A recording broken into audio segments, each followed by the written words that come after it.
Hangin na parang halimaw, dumaan sa gabi, at ang Cebu ay lumuhang puno ng bighati. Pamilya'y nawalay, mga pangarap naglaho, ang ilan ay di na nagising sa pagguho.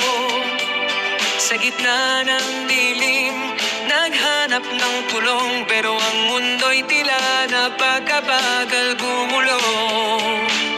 May mga kamay na nag-abot ng pag-asa, may mga puso na tumibok para sa masa.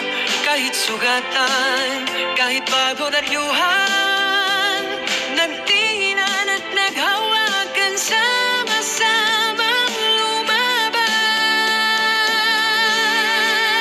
Para sa Cebu, para sa bawat nawalan, hindi kayo nag-iisa, kami naririto pa rin. Sa bawat lugar ng bayan, may apoy ng tapang, dahil ang Pilipino hindi basta sumusuko kailanman. At kahit may pinunong nagbulag-bulagan, nagdiwang ramang bayan ay naghihintay ng tulong. Hindi malilimutan ng puso ng karamihan kung tanong iniwan sila sa gitna ng sa bawat bangkay na hindi na nasilayan, sa bawat pangalan na kaukit sa dasalan, sa bawat batal at tanong bakit walang dumating, kayo ang kwento ng lakas na dapat marinig.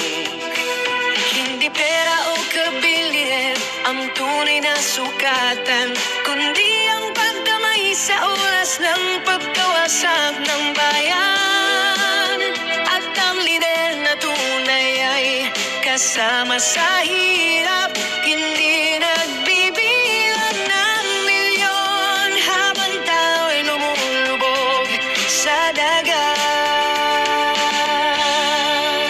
Para sa Cebu, para sa bawat nawalan, hindi kayo nag-iisa, kami narito pa rin. Sa bawat lugar ng bayan, may apoy ng tapang, ilang Pilipino hindi basta sumusuko kailanman.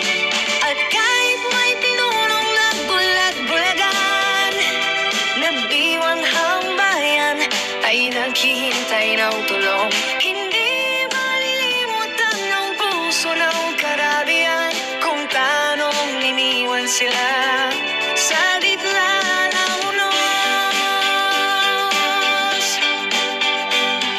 Cebu, ang sakit ninyo ay sakit ng buong Pilipinas, at sa bawat pagbangon may pangakong bumabalik.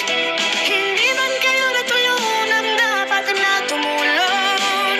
Ang bayan mismo ang nagligtas, at kayo'y muling tatayo, muling sisikat. At kayo'y muling tatayo, muling sisikat.